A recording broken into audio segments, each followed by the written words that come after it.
May nagbabalik na naman na katropahan sa nakaraang chapter at naghahanap din ito ng paraan upang maibaliktad ang curse na binigay sa kanyang katawan ng Curse Trunk at nais din itong matulungan si Daiki Hakono.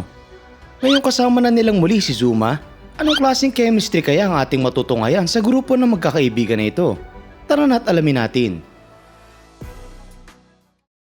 Ipagpapatuloy natin ang kwento sa chapter 182 na pinamagatang Something's Taken the Bait. Bumalik tayo in a point in time at ipinakita sa atin ang katawan ng isang babae na nakahandusay sa lapag. Nagkaroon naman ito ng malay at unti-unting sinubukang tumayo. Nang may angat niya ang kanyang katawan at ulo, ay binigyan tayo dito ng isang close-up look ng kanyang muka, kung saan makikita natin na meron siyang scar sa buong katawan at magkaiba ang kanyang pupil kung saan yung kaliwa ay may itsurang target. Tila takang-taka ang babaeng ito nang makita niya ang kanyang sarili sa ruined area kung saan dumaan dati sila Momo at Vamula para subukang makadaan ng shortcut papunta sa kanilang school. Meron namang nagsalita sa kanyang gilid na mukhang gising na siya at pagkalingon niya dito ay nakita niya si Count Saint Germain na nakatayo sa kanyang tabi. Agad na pumorma yung babae upang maghanda na umatake. Nakuha naman ni Count Saint Germain yung atensyon niya nang tanungin siya nito kung kanya ba yung nalaglag na bagay doon. Pagkalingon ng babae dito ay nakita niyang isang suit na mukhang kamukha ng suit ng human-like alien na kinalaban nila Okarun sa Space Globalist Arc. Ipiniliwanag ni Count Saint Germain dito na hindi na okay yung suit na yun at mas maigi na daw na kumuha na siya ng bago. Ano naman daw yung gusto ni Count Saint Germain sa kanya? Tanong ng babae. Kaya sinabi ni Count na mayroong something na kinakailangan niya ng tulong ng babaeng ito. Tinanong naman ng babae kung paano kung hindi siya, kung saan sinabi ni Count na wala itong gagawin kahit ano in particular at aalis lang siya. Sumunod nun, tinanong niya ito kung ano yung masasabi ng babaeng ito at sa tingin ba nito ay makakasurvive siya ng mag-isa sa strange planet na iyon ng walang suit. Pinoint niya sa babae na pansin naman yata nito na mabigat ang gravity ng Earth at hindi daw ba ay nahihirapan itong tumayo. Pagkatapos, tinanong niya kung maaari niya ba itong tulungan, kung saan seryoso lang siyang tinitigan ng babae. Sa sumunod na eksena, bumalik tayo sa kasalukuyan sa isang street at dito yung mabigat ang aura habang nagkakatitigan ng grupo nila Okarun at Zuma habang naglalakad. Tila may tension pa na hindi nila maalis dahil sa unang pagkakilala nila sa isa't isa. Hindi pa rin mawala ang nanlilisik na mga mata nila Aira at Gigi kina Zuma at sa kasama nito. Dahil doon ay sinigawan na sila ni Momo kung hanggang kailan sila maglalakad nang may galit. Sumagot naman si Aira na hindi niya pa kayang pagkatiwalaan si Zuma, kung saan sinabi ni Zuma na okay lang yun at wala siyang pakialam na nagpairita kay Aira at nagpakomento na ang annoying niya. Hindi nagtagal, nakarating na sila sa bahay ng mga Ayase at nang makita ni Momo yung van na nakapark dito, nagtaka siya sa kung kanino ito. Lumabas naman sa shrine si Manjiro at natuwa naman si Momo nang makita ito.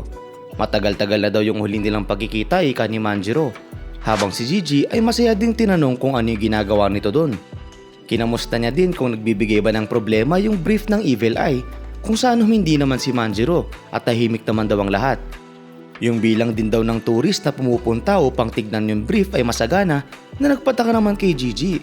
Hindi nagtagal, dumating din doon si Seiko na may dalang dalawang luggage bag at tinawag nito sina Momo at Vamola dahil aalis na daw sila.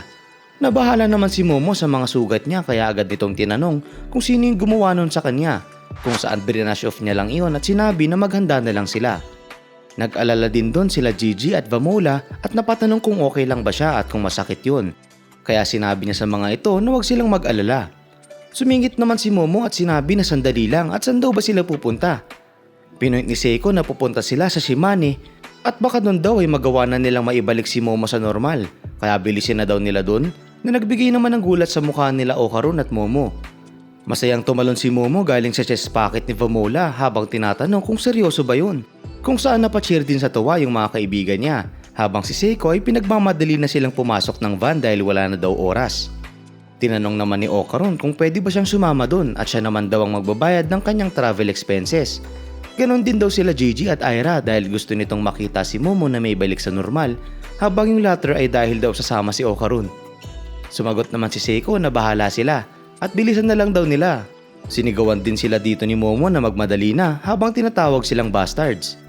Dali-daling tumakbo si Gigi papunta sa bahay nila para kumuha ng gamit, habang si Aira ay iniisip kung meron pa ba siyang lotion. At si Vamola naman ay excited dahil magkakasama silang aalis. Nang mapansin naman ni Seiko sila Zuma ay tinanong niya ang mga yon kung sino sila. Kaya ay pinaliwanag ni Momo sa kanya na gusto sana nilang ipatingin yung matandang kasama nila. Habang sila Zuma at yung kasama nito ay takang-taka nang tawagin ni Momo si Seiko na Granny.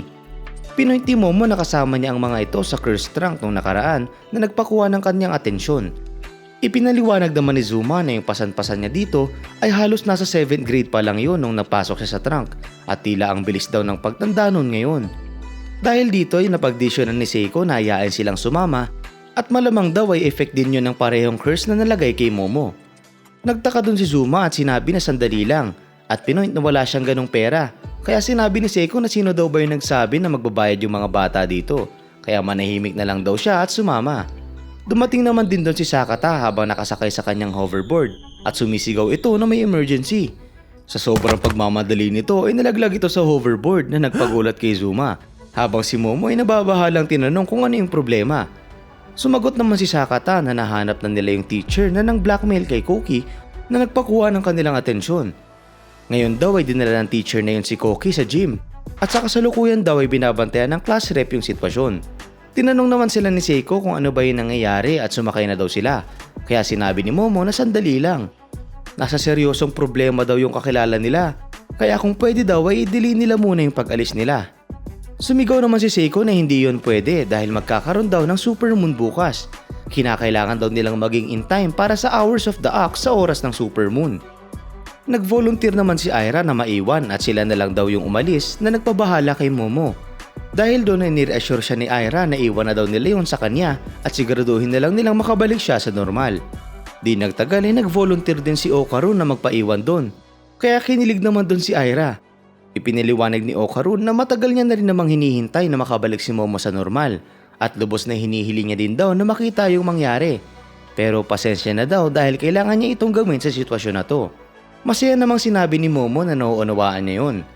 Kasama niya naman daw si Granny Seiko niya, kaya tulungan na lang daw nito ni Okaru yung mga kaibigan nila. Sinigawan na nila Sakata at Aira itong si Okaru na magmadali dahil baka mapahamak na daw si Koki kung saan umuo siya doon. Bago umalis, hiniling ni Okaru kay Momo na makabalik siya ng normal at makauwi din. Napapablash namang sumagot si Momo na nauunawaan niya yun with the matching peace signs na nagpabigay naman ng soft feeling kay Okaru. Matapos yun, dali-dali nang pumunta sila Sakata, Aira at Okaru sa gym ng kanilang school para puntahan si Koki. Sa loob naman ng gym, habang patungong pinabantayan ni rin ang sitwasyon, bigla sa ating ipinakita ang isang matangkad na maskuladong lalaki na nasa likod ni Rin. At ayun na nga. Nako, sino naman kaya ang lalaking bigla na lang lumabas sa likod nito? Ano kaya yung intensyon nito? Habang palapit sila ng palapit sa mga kasagutan, padami rin ng padami ang mga nakakasalubong nilang misteryo. Abangan natin sa susunod na kabanata kung malulutas ba nila ang mga ito.